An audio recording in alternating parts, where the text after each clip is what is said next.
All right. So welcome back, everybody, to another Course in Miracles teaching. I think we have some new people, so welcome. We're making our way through the text of A Course in Miracles. So we're going to review some concepts. Our topic for today is atonement and miracles. So atonement it's something it's kind of difficult to wrap your mind around, but essentially what it is it's the expansion and the extension of the miracle. So if you think of the way that we normally think of the miracles, forgiveness, healing, it seems to happen in the life of an individual, right? So it seems to be that Patrick has a conflict with somebody and then goes inward and forgives and sees the light in that other person, and then that conflict is healed in some way, right? And there's some truth to that, right? And that we would consider kind of a miracle when you can move from that fear, anger, conflict to love and seeing that person as spirit, and you know what I mean? That seems to happen, but the way that seems is that, okay, Patrick is learning the the course, right? Patrick is kind of getting the hang of forgiveness and is healing his seeming relationships that he has around him. So, but the truth is that there is no Patrick, right? So if that's the case, and I am forgiving, I'm doing all these things, I'm connecting with unconditional love, then what's really happening? What's happening if it's not really Patrick that's doing it, right? And that's kind of where the atonement comes in. So the atonement is because Patrick's just the dream character, and while we seem to live our lives and we do our forgiveness, we do the course work or whatever, our awakening, it seems to happen as Patrick, but it's really the dreaming mind who is just as much the mind behind Monique, just as much the mind behind Justin Trudeau, just as much the mind behind Klaus Schwab. So this topic, I'm gaining more and more benefit from it, because what can happen, and it can be very discouraging, is when you're going inward, you're doing your forgiveness, you're doing all of these, you're connecting with the light, you're kind of seeing that person, but that same forgiveness lesson just keeps coming back and back and back, right? And you feel like if you're not attuned to the right ideas of what's really happening, it can feel like you're not making progress, right? It's like, oh my God, I've forgiven my neighbor like 8 times. And the hatred is still there, right? So, and sometimes it intensifies, right? You get more hatred, right? So so it can feel like, oh my God, well, did I really forgive? Did I do it right? Am I not doing it right? Sometimes you're actually doing it exactly right. But what's happening is the healing, the miracles are happening on other planes of time, of space, in other seeming separate minds within the one awakening mind. So that's the real benefit of this, is that when you can attune to that, you can realize, and you can actually eventually start to feel that unconditional love, that healing that is taking place with the miracle, without having to see with your eyes that there's progress happening, right?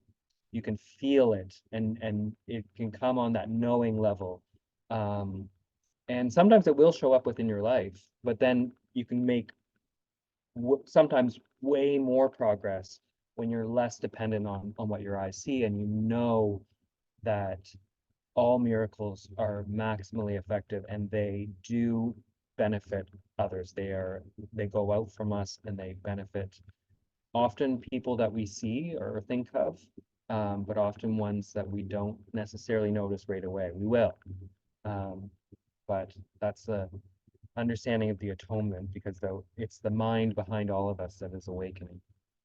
All right, so to kind of demonstrate this, I had somebody actually recommend a movie to me that I actually highly recommend for anybody if you like to watch movies. Um, uh, and this one really has some really powerful spiritual concepts in it. And I was surprised by how many A-list actors there was in it, but it is I Heart Huckabees. Um, and so yeah, I'm just going to use a little clip from it just to just to give a little bit of a demonstration of uh, uh, the atonement or some of the principles behind it. Let me see, just a short.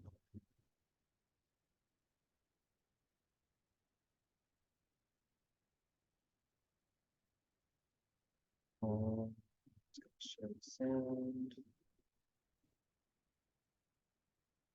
So this is, I forget, I'm terrible with names. Oh shoot.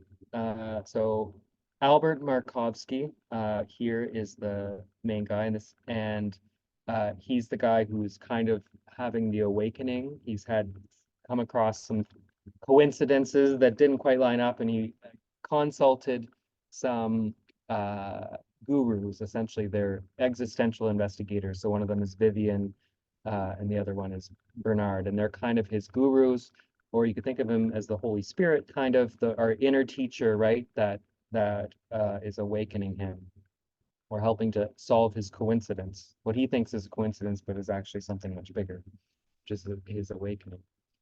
So this is just a short clip, but maybe one night we'll have a movie night and we can pull out all the lessons because it's good to see them in a movie sometimes, right? It's not just words in a book. It's you can actually see how some of these spiritual concepts benefit and apply. Anyway. I want you to meet my colleague. Bernard, this is Mr. Markovsky. Hi. He's gonna have to be pro bono. Okay, sounds good.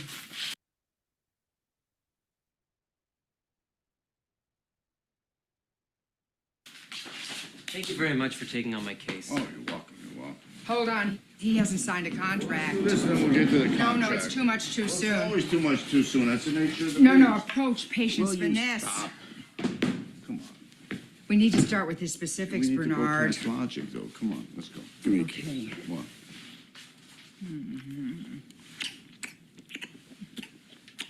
Will you tell me where we're having dinner tonight? Korean barbecue. Really? Okay, let's get started.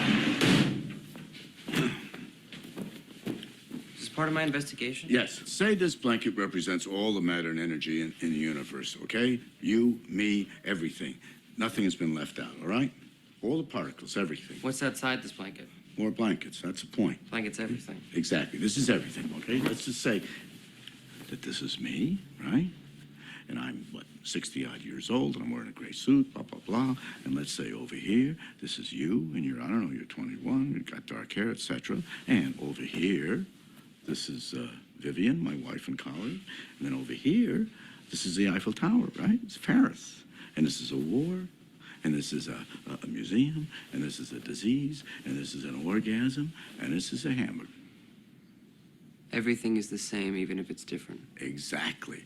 But our everyday mind forgets this. We think everything is separate, limited. I'm over here, you're over there, which is true, but it's not the whole truth, because we're all connected. Because we are connected. Sure. Okay? Yeah. All right, now, we need to learn how to see the blanket truth all the time, right in the everyday stuff. And that's what this is for. Why? Why what? Why do I need to learn how to see the blanket thing all the time in the everyday stuff? Well, you wouldn't want to miss out on the big picture, would you? Uh-uh. That's partly why you're here, right? And this is it. I'm talking about it right now. I mean, it'll take a while for you to get it, you know? But it'll help you. How? When you get the blanket thing, you can relax because everything you could ever want or be, you already have and are. That sound pretty good? Sounds very good. All right, get in. You want me to get in? Mm-hmm.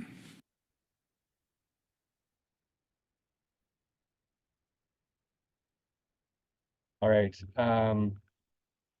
Yeah, hopefully you heard most of that, but yeah, some really good lessons there. And I really like, there's a few things in this that are really good because essentially what he's saying is that we're all connected and not just all humans, right? Like because we're the awakening mind, it's the mind that is dreaming up Patrick, but it's also the mind that's dreaming up that speck of dust and that tree and the hammer, right? And the Eiffel Tower, right? And so that's why, ironically, um, what can happen sometimes, and I've heard it not uncommonly, and I've noticed it sometimes in myself, and the Course invites this, is that sometimes people have awakening from finding oneness with a cheeseburger, right? Where they find it. I had somebody actually reach out to me in an email recently and said she had this amazing like oneness awakening experience with her crabapple tree, right? Um, and uh, and there's a reason behind that because uh, it's not the characters that are awakening. And so what can we learn from that is that when our mind opens up to the awakening experience, right? Revelation, miracles, whatnot, is when our mind is in an indiscriminate place where we realize that we're one with all things, right? Or that all things are illusions, right? Equally, but really God is in everything because God is within our mind. Or, those are a lot of the early lessons. But it's in that indiscriminate when you can see a cheeseburger and your wife, you know what I mean, and see that they're both the same, right? In that mindset is where of indiscriminate forgiveness, right? Of indiscriminate love, unconditional love, that's where it flows through. And that can ironically show up when you're looking at a cheeseburger and you can see the love in a cheeseburger, or when you can see the love in your enemy or whatnot, right? But obviously, for most of us, the ones that block that are often people. So that's why the Course very much focuses on people, because that's where we hide our guilt. But um, but so coming back to the atonement, uh, the reason the blanket is helpful because what's awakening is the blanket. It's not the Eiffel Tower. It's not Patrick. It's not Monique. It's not all these characters. It is the blanket. So when you can start to see the blanket, when you can start to see the dreaming mind that's dreaming up all of it, that mind that's still asleep, really, it's not a blanket, right? It thinks it's a blanket. But anyway, that mind is the one that needs to awaken. And that's what the atonement really kind of invites us to. And so as we open up and realize the oneness and realize that we're doing this together, that can really accelerate our path on awakening and the atonement. All right, so let's go to the text. Where am I?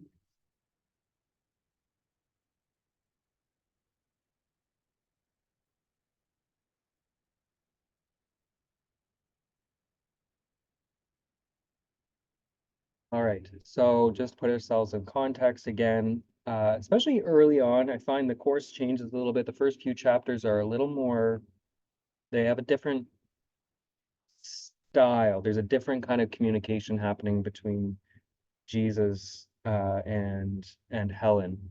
I think as she heals, she can identify more with the Holy Spirit as herself, right? But anyway, so here he's saying, I am in charge of the process of atonement. So he's talking the Christ mind that is speaking to Helen. Really, it is us, but it's the part of us that remembers who we really are. So I am in charge of the process of atonement, which I undertook to begin. When you offer a miracle to any of my brothers, you do it for yourself and me. The reason you come before me is that I do not need miracles for my own atonement, but I stand at the end in case you fail temporarily. My part in the atonement is the canceling out of all errors you could not otherwise correct. When you have been restored to the recognition of your original state, you naturally become part of the atonement yourself. So essentially, what he's saying here is when we connect with the Holy Spirit or Jesus, or you can call it Buddha or whatever, it's the Christ mind. It's the mind that is already awoken, but can see us here. God knows nothing of this craziness nightmare that we're in because he only sees us like the prodigal son, right? Like you're my son, and nothing changed. Nothing is different. We throw the feast because you've always been my son. You've never really left, right? But in order to get back there, we need the Holy Spirit who remembers and can see it's the in between, right? We need something to lead us back. So sometimes what we can't do is rely on ourselves as Patrick. As Patrick, we cannot do the atonement. We're powerless in that. So when we open up to the Holy Spirit, it can feel in the beginning like we're opening up to something that's a little bit outside of ourselves. Just like this book seems to be coming from a Jesus voice in Helen's mind. But really it's coming from within us because all of this is happening within our own mind. So so it's helpful when we're in our ego state to open up to a higher mind, and that can be Jesus, that can be the Holy Spirit, that can be whatever symbol you want, but it's outside of our ego. And because that part remembers that we're innocent, that we're all powerful, and so when we open up to that part, that can allow the healing to come in, but it can't happen through Patrick. Okay. When you have been restored to the recognition of your original state, you naturally become part of the atonement yourself. As you share my unwillingness to accept error in yourself and others, you must join in the great crusade to correct it. Listen to my voice, learn to undo error, and act to correct it. So there's a few things here. As we awaken, as we forgive, as we progress in this, it becomes more and more painful, kind of to when we see ourselves incorrectly, the pain of it just starts to grow because your awareness is growing. And that's within ourselves, but also within others, right? So when we're seeing war and that's bothering us, or we're seeing other people within our lives suffering, we're seeing error, right? And that's happening within our mind. So that eventually we start to awaken and realize that that's a call for love. And what we realize is that the problems, the suffering, the sins that we seem to see in the world are all happening within my own mind. So we then open and realize start to take responsibility and realize, okay, wait, something is wrong with my mind. When we see something wrong out there, we realize that there's something wrong in my mind that's seeing it that way, that's not seeing the truth. And so that's where we need to act to correct it. It's not to go out into the world and try to stop the wars. You can do those things, but that's not what we're talking about here. What it is when we see wrongdoing, when we see harm, when we see suffering, we start to realize, wait, there's something wrong within my mind. Not Patrick's mind, but a deeper mind. And so it becomes a call for love. We need to, I'm in fear, right? When I see that suffering, when I see that war, I see the atrocities, I'm in anger, I'm in fear. Okay, wait, that's where the switch needs to happen. I need to go and connect with the miracle and move into a state of love. I need to see this in a different way that Patrick certainly isn't seeing. So that's where that's where the action really needs to take, because the dreaming mind is the one that's making it all up. So that's where it can really be corrected rather than trying to act as Patrick. Okay, the power to work miracles belongs to you. I will provide the opportunities to do them, but you must be ready and willing. Doing them will bring conviction in the ability because conviction comes through accomplishment. The ability is the potential, and the achievement is its expression. And the atonement, which is the natural profession of the children of God, is the purpose. which is the awakening of all of us, to remember that we're already at home, we're already safe, we're already innocent, right? So it's the forgiveness that is the mission. Heaven and earth shall pass away means that they will not continue to exist as separate states. My word, which is the resurrection and the life, shall not pass away because life is eternal. You are the work of God, and his work is wholly lovable and wholly loving. This is how a man must think of himself in his heart, because this is what he is. So as the atonement takes place, heaven and this earth where we seem to be trying to learn lessons, trying to work out our suffering and forgive the sins that we seem to see out there, they start to converge. And so heaven starts to cease to become some place that we're trying to get to, and it becomes a place that we never left. And that happens as well when we realize that we never die, right? That we are at home. Our minds have always been healed, not that they were sick and then we're trying to fix them. That's why we need to realize that because we are the work of God, God does not create these fallible creatures that can make mistakes and misperceive. And so when we realize that we're always loving and always lovable, it will click that we're already there. The forgiven are the means of the atonement. Being filled with spirit, they forgive in return. Those who are released must join in the releasing of their brothers, for this is the plan of the atonement. Miracles are the way in which the minds that serve the Holy Spirit unite with me for the salvation or release of all God's creations. So it's not a must in the sense that, oh, I've been forgiven, so therefore I better go out there and start forgiving people, you know what I mean? Because I've been forgiven. It's like, no, it's not, it's must in the sense that it's immediate. Once you realize you're forgiven, once you see the innocence within yourself, you will immediately see it within others because we're all one. But usually it's actually the opposite way around.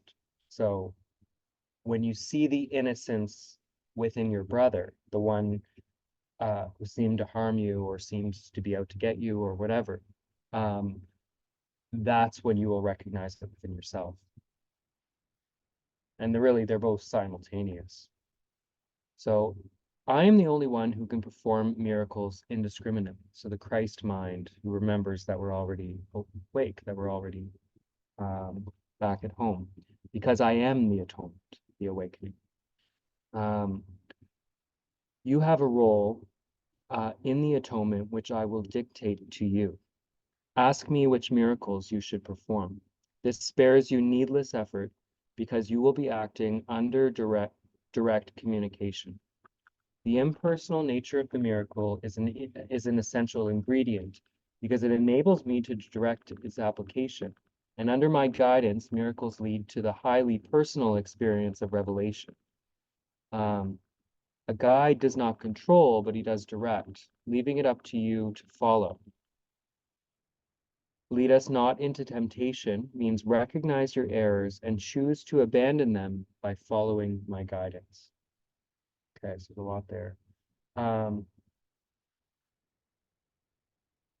So yeah, so there's a lot of different kind of interpretations of this, right? When we're performing miracles, generally they shouldn't be conscious things, but essentially, because we still believe that we're separate, because I believe that I'm Patrick, right? The miracles that I seem to be called to are going to be the things that show up within my life, right? So the neighbor who hates you, or the bank who's coming to take your house away, you know, those are the things that often are calling for that, or people who seem to be suffering, or the wars you see in the news, or whatever. Those things will come up, and often they're things that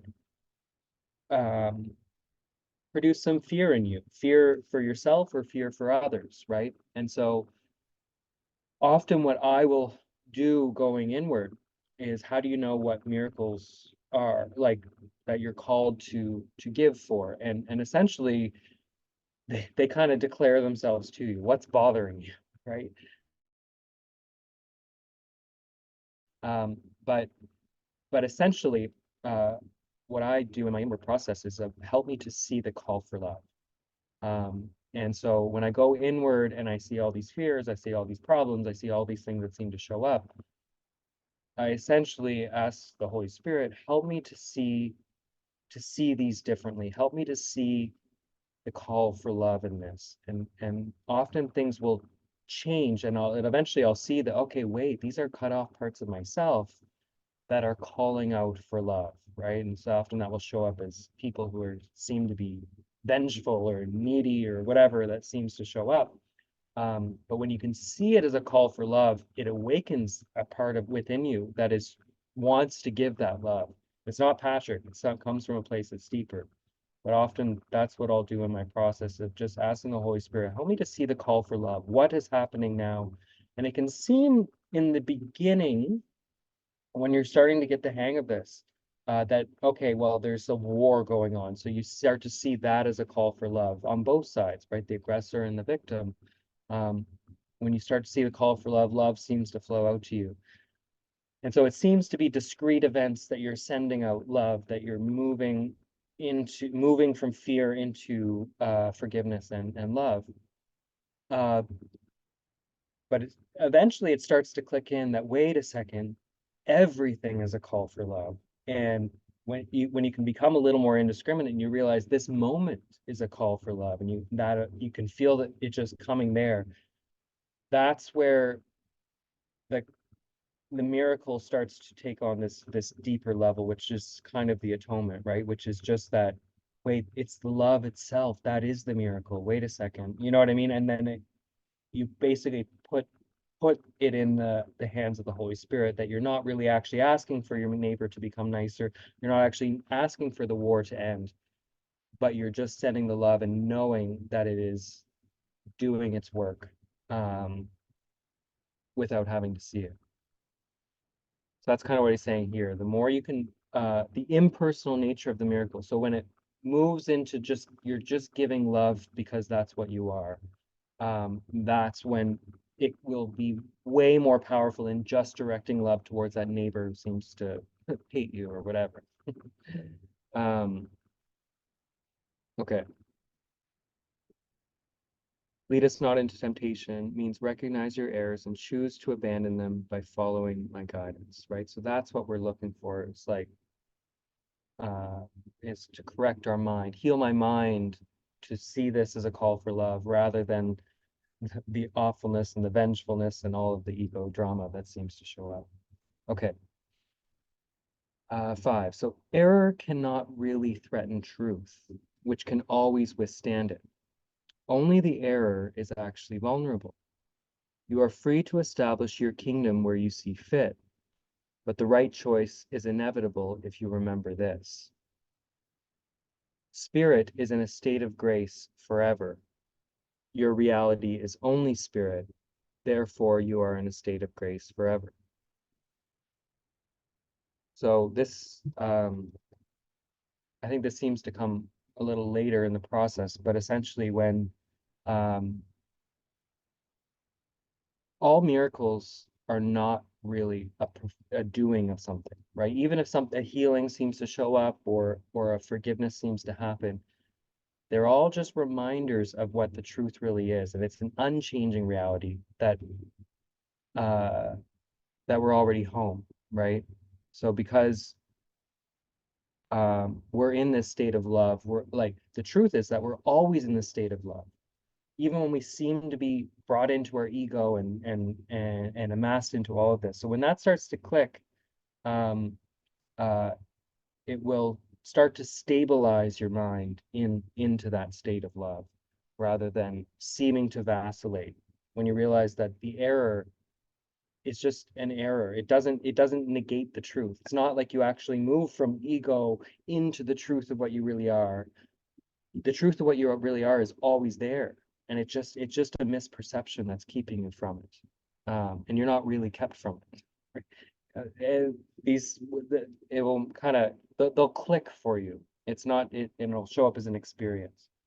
Okay, atonement undoes all errors in this respect, and thus uproots the source of fear.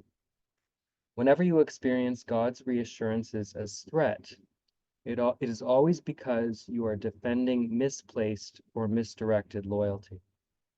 When you project this to others, you imprison them, but only to the extent to which you reinforce errors they have already made. This makes them vulnerable to the distortions of others, since their own perception of themselves is distorted. The miracle worker can only bless them, and this undoes their distortions and frees them from prison. So yeah, essentially, there's kind of this principle within the reality a little bit that nobody can suffer sickness unless two minds agree that they're sick, right?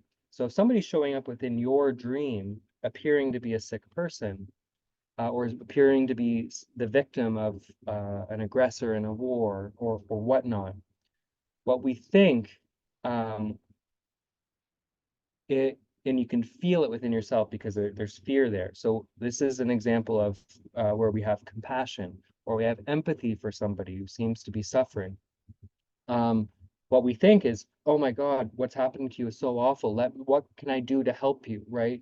Then you want to go and you send the money or you try to help them or whatever. And there's nothing wrong with doing those things, but it's a denial of the deeper healing. It's not really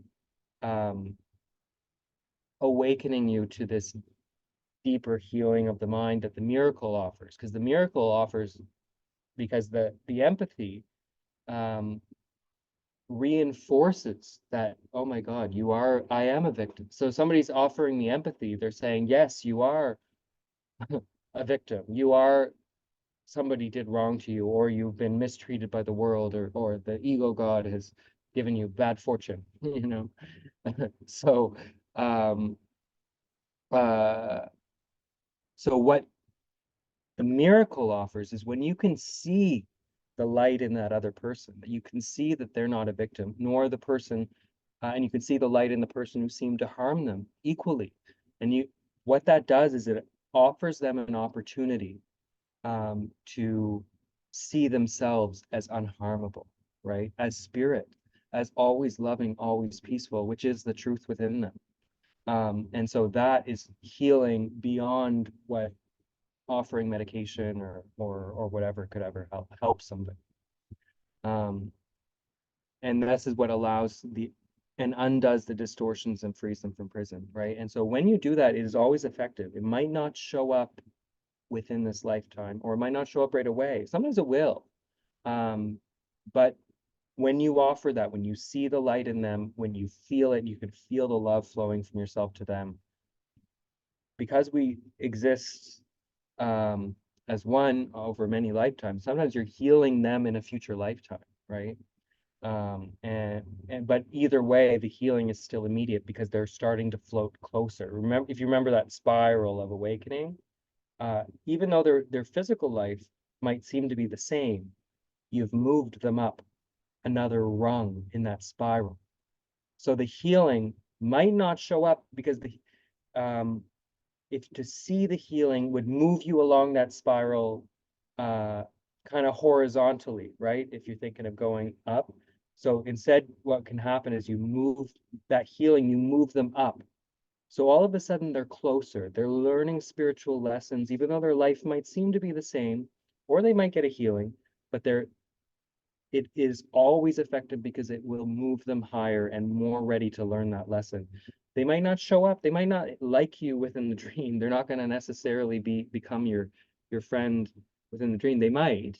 Eventually they will, because they'll remember that we're all one. But they're going to start to float higher. So the healings are always effective, but sometimes they're happening on the vertical plane, not necessarily a horizontal, moving from a sick body to a healthy body. The healing is always of the mind. And eventually they'll realize they're not a body and they'll stop punishing themselves, right? But it won't show up in a linear way necessarily. Okay. You respond to what you perceive, and as you perceive, so shall you behave. The golden rule asks you to do unto others as you would have them do unto you.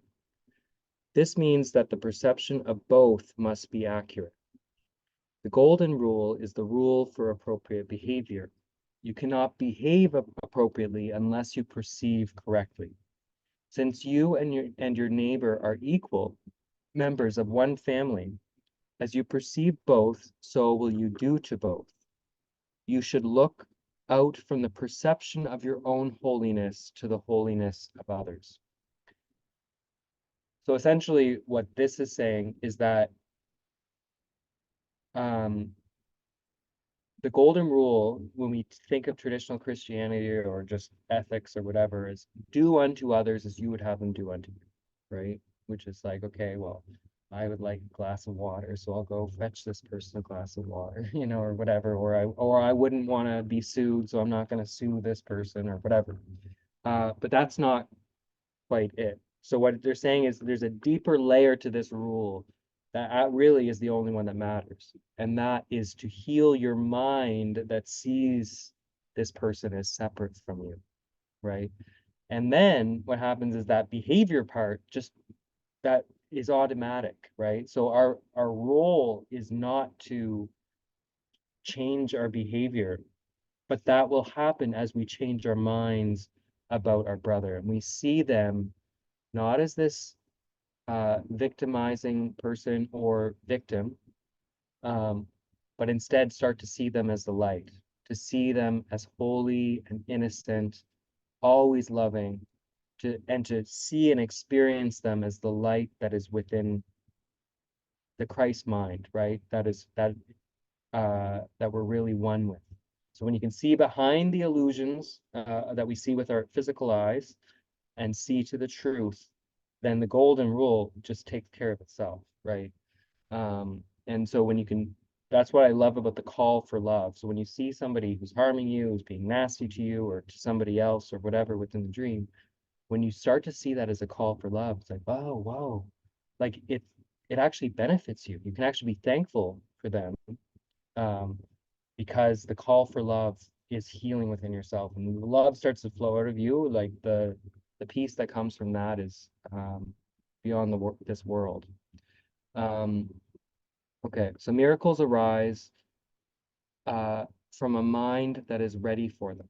By being united, this mind goes out to everyone, even without the awareness of the miracle worker himself, right? So when you can just see everything as a call for love and allow the unconditional love just to flow out without needing a miracle, right? Needing something to change, needing something to show up as solved within your dream.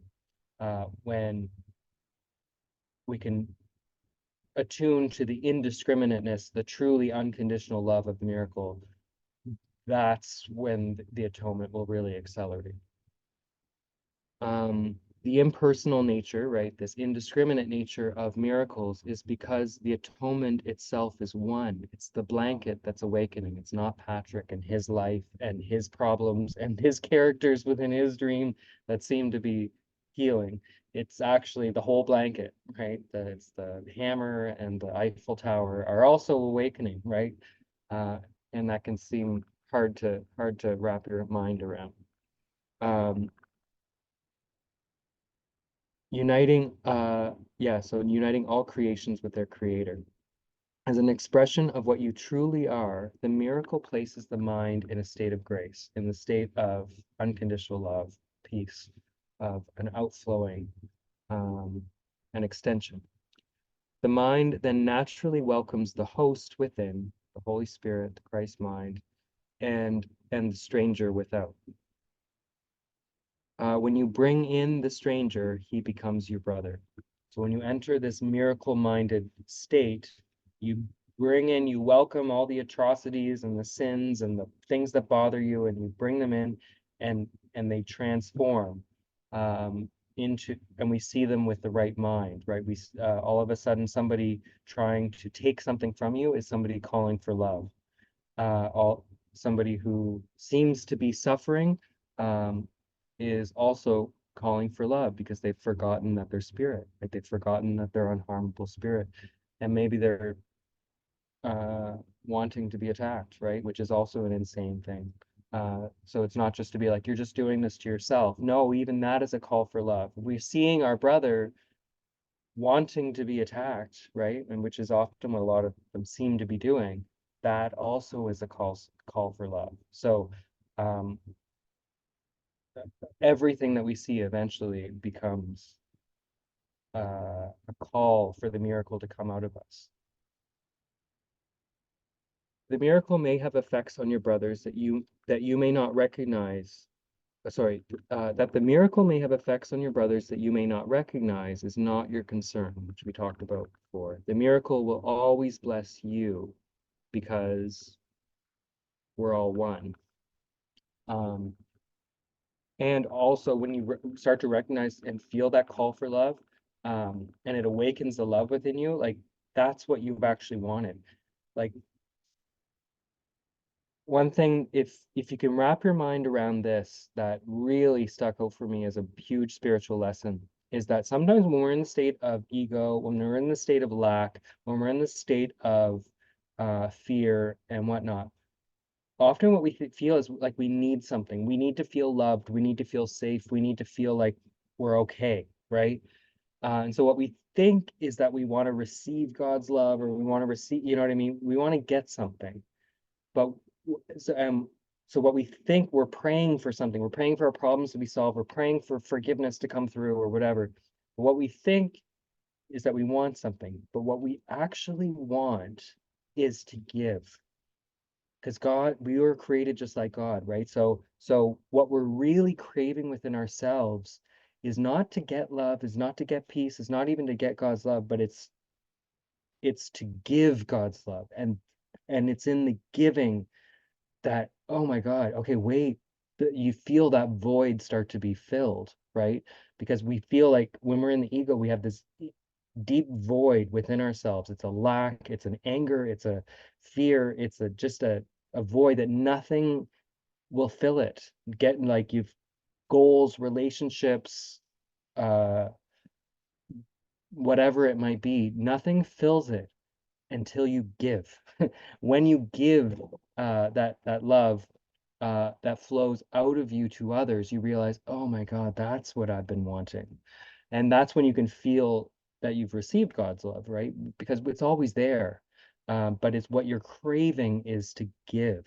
And so once that clicks within your mind, and you realize that, and once it clicks within your mind too, that all of these problems, all of these atrocities and sins and abuse and assaults and whatever else might seem to have happened within your life, when they clicks that they're all calls for love, and you start to feel that when you recognize that the love starts to flow out of you, you can actually be thankful for all of those things that happen because that's what you've been wanting, right? So it can completely turn your mind upside down from all of the horrible things that seem to be happening in the world and within yourself to this just outflowing and gratitude for all of it, because they're all just calls for love.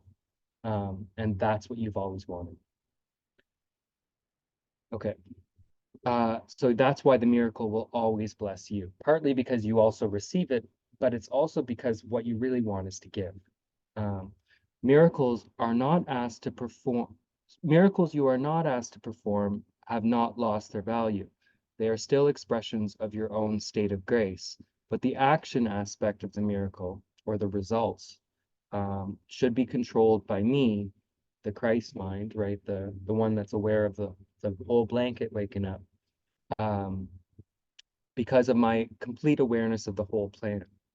The impersonal nature of miracle-mindedness ensures your grace, but only I am in a position to know where they can be bestowed.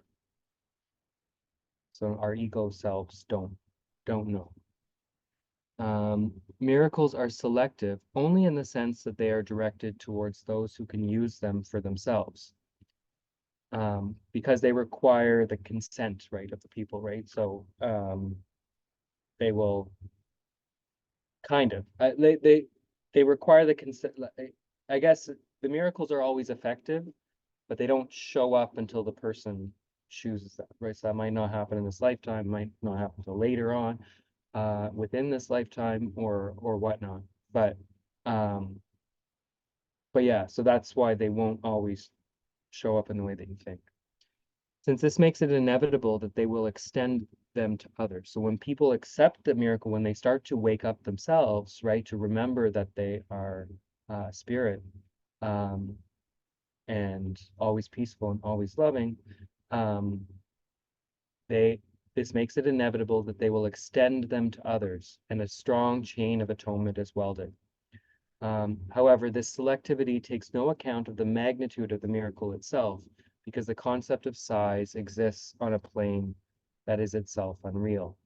Since the miracle aims at restoring the awareness of reality, it would not be useful if it were bound by laws that govern the error it aims to correct, right? So the forgiveness of the hangnail and the forgiveness of the Holocaust are all equal, right? And what matters is not the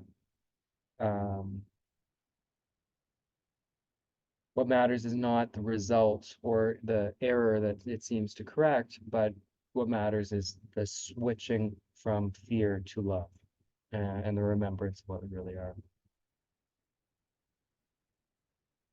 All right, so that's it for the text here. I'll kind of open it up if anybody has any questions or comments, before I move on to the lesson, the meditation.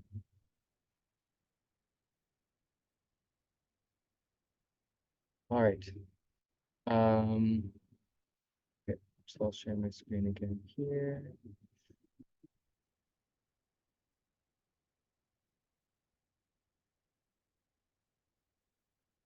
So we will go to the Beyond the Matrix, but I will just kind of give a little quick intro here. So this is lesson 159. So I give the miracles I have received. And this is just kind of going into what we talked about already, right? That we can't recognize ourselves as healed. We can't recognize ourselves as holy, as innocent, as loving, until we see it within others. And so that's why healing, that's why forgiveness, we're meant to give that, even when we feel like we can't do it. The truth is that it's always there. We're always giving, we're always blessing, we're always that energy that seems to show up when we forgive or offer healing or the miracle or whatnot, seems to be a discrete event. But the truth is that it's always there. And so even when you feel like you can't give it, the more you give, the more it will show up within your life, right? And so we think we need to get the healing first, get the love, get ourselves, get our ego in order, and then we'll be able to eventually, when we're healed, we'll be able to offer it to others. And there's no, it's kind of the opposite. The more you give it, the more you will recognize yourself as healed. And so that's kind of what this is kind of going into. You understand that you are healed when you give healing. You accept forgiveness is accomplished within yourself when you forgive. You recognize your brother as yourself, and thus do you perceive that you are whole. There's no miracle you cannot give, for all are given you. So it's not for Patrick to do or for whatever other guru or Ramana Maharshi or whatever. That miracle, that's for them, right? It's like, no, they're all you. You are the blanket. There is no Jesus, you know what I mean? There is no ascended masters. It's all you. And so there is no miracle that you cannot give. When you go inward, remember that you're the blanket. You have all the power of the Jesus figures, the Buddha, the Holy Spirit. All of it is within you. And so it's your responsibility to offer the miracles, the healing, the forgiveness. All of it will come through you once you remember who you are. And you will remember who you are by doing it. You gotta, so that's what this exercise is to help you remember. It's not about when you become a better ego. It is all within you right now. So and you'll recognize it as you're able to give it. Okay. So, oh shoot, thought I had it already up. It's 1:59.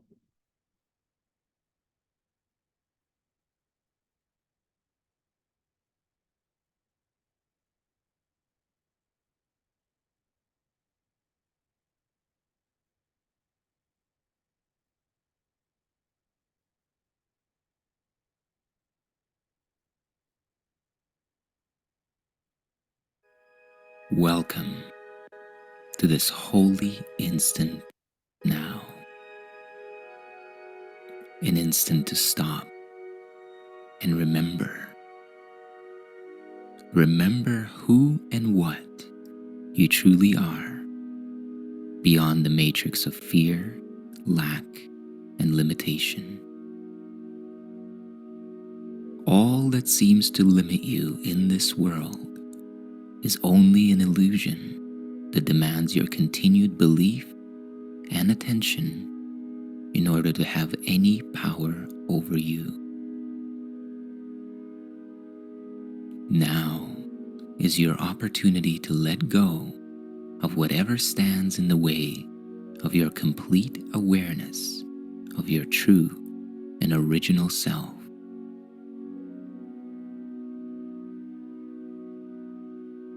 And now, sit back with your spine upright. Get comfortable and take a deep, slow breath.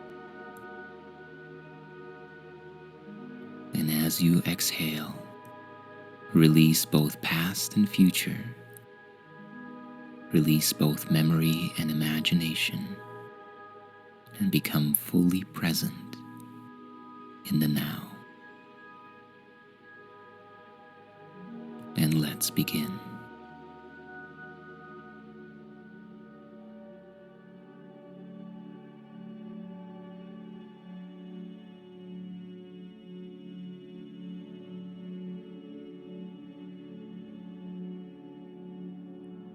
The purpose of today's practice is to gain a deeper insight into the principle that giving and receiving are one. In order to give something, you must first possess it yourself. The world's belief is that possessing and keeping is the proof of having. But this is very different from the perspective of truth.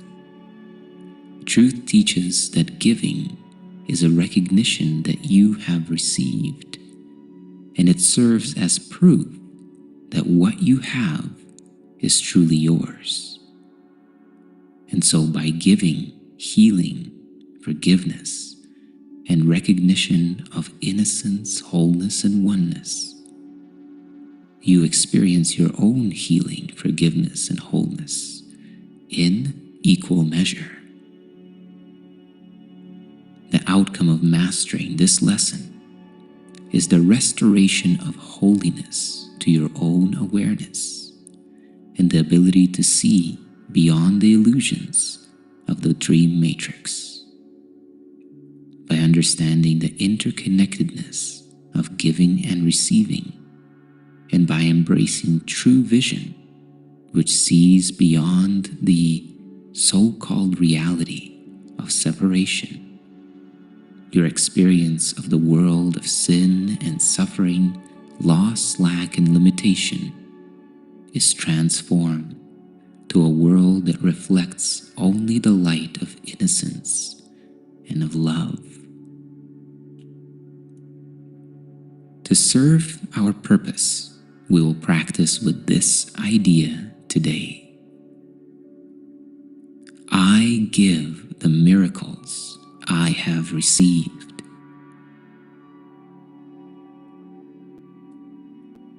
And now take a deep, slow, and full breath in. And as you exhale slowly, release your attention from both past and future. Sink deeply into presence and open your mind to a different perception and an insight into your true self.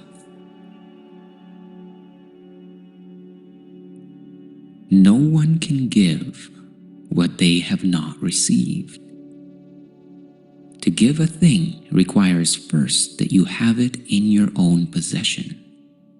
And here the laws of heaven and the world agree. But here they also go their separate ways. While the world believes that to possess something, it must be kept, the teachings of truth reveal otherwise. Giving is how you recognize that you have already received. Giving is the proof that what you have is yours. Giving and receiving is a process of circulation and expansion. Getting and keeping, on the other hand, is a process of stagnation and contraction. You will understand that you are healed when you give healing. You will accept forgiveness as accomplished in yourself when you forgive others. And you will recognize your brother or sister as one with you, and thus you will perceive that you are whole. There is no miracle that you cannot give, for all miracles are already given you. Receive them now by opening the storehouse of your own mind where they are laid, and give them away. True perception is itself a miracle. It comes from far beyond itself, for it reflects eternal love and a rebirth of love which never died but has been kept obscure within the confines of the dream matrix. True vision, which sees beyond the veil of separation, pictures heaven, for it sees a world so like to heaven that what God created perfect can be mirrored there. The darkened glass of the dream matrix world presents a show of twisted images and broken parts, while the real world outpictures heaven's innocence. True perception, which is a choice which is always within your reach, is the miracle in which all miracles are born. True perception is their source, remaining with each miracle you give, and yet remaining forever yours. It is the bond by which the giver and receiver are united in extension here on earth, as they are one in heaven and in truth. True perception beholds no sin in anyone, and in its sight the sinless are as one.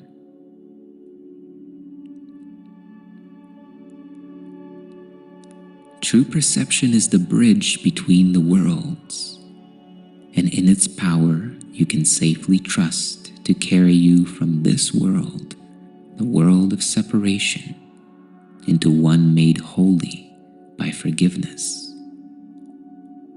Things which seem quite solid here are merely shadows there, transparent, faintly seen, at times forgotten, and never able to obscure the light that shines beyond them. Holiness has been restored to vision, and the blind can see. Behold the storehouse of miracles which is set out for you to give away. Are you not worth the gift when God appointed that it be given you?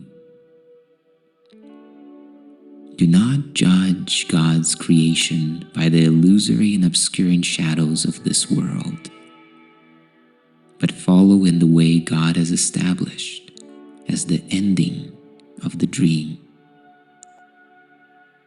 The Christ in you, your true self, has dreamed a dream of a forgiven world.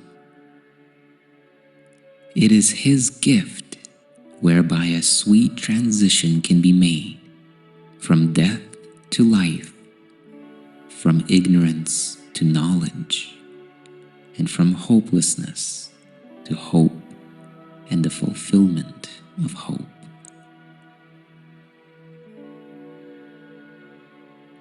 Let us an instant dream with the true self within us.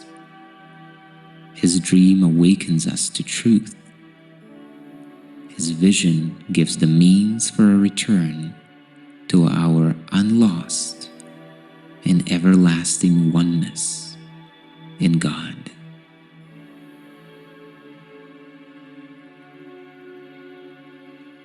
Take another deep, slow, and full breath now. And as you let it go, open your awareness to your true self and enter into the silence in which you receive the voice of God within you with these words: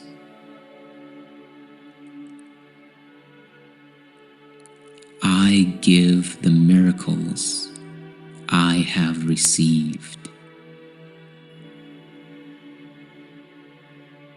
Repeat this idea slowly several times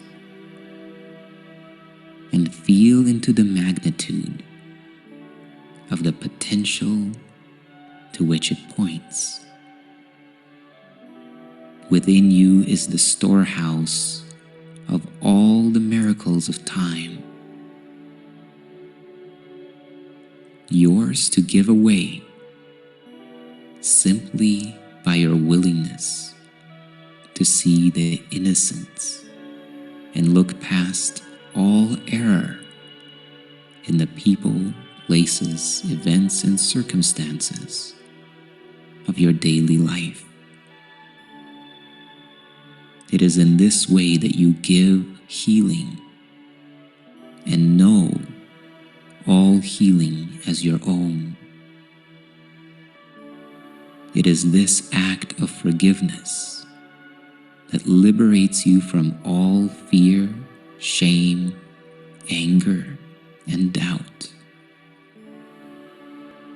And you come to know the truth that forever shines within you, but know it as if for the first time.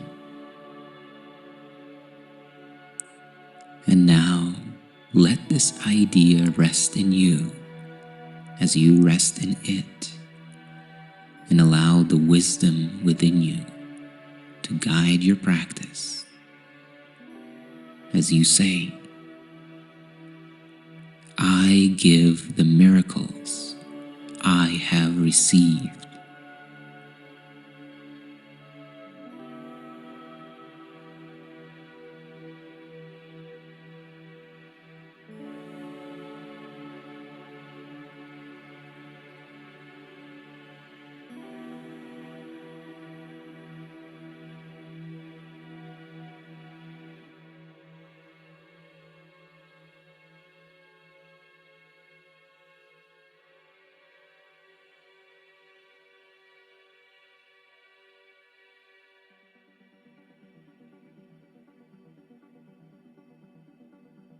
thing I'd just add in here too is as things cross your mind, problems, people, anything that pops into your mind as you're doing this, just repeat that mantra to them and try to feel yourself kind of sending love or coming through you to those people and those problems that show up.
As you approach the completion of this practice period, take one more deep, slow, and full breath in.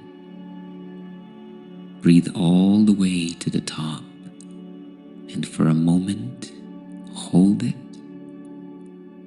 as you behold the intention to integrate the fruits and insights of your practice into your thought system. And as you exhale slowly now,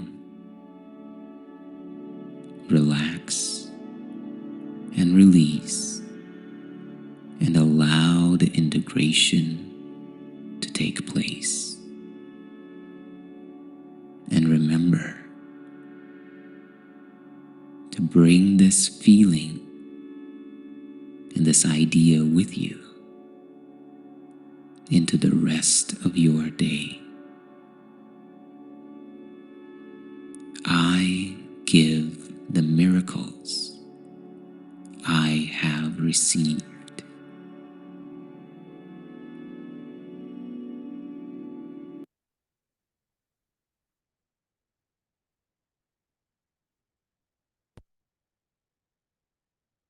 All right.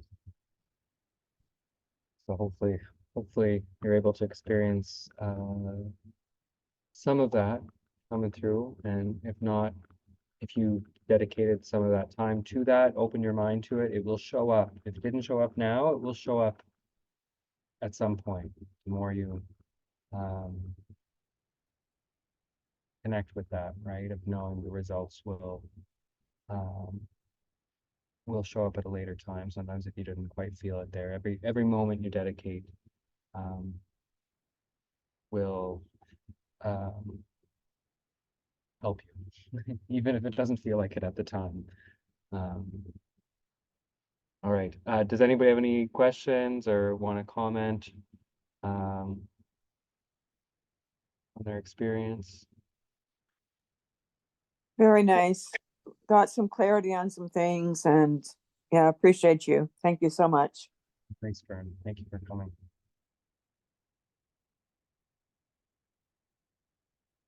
All right. All right. That's it for this week. And I'll just end the recording here.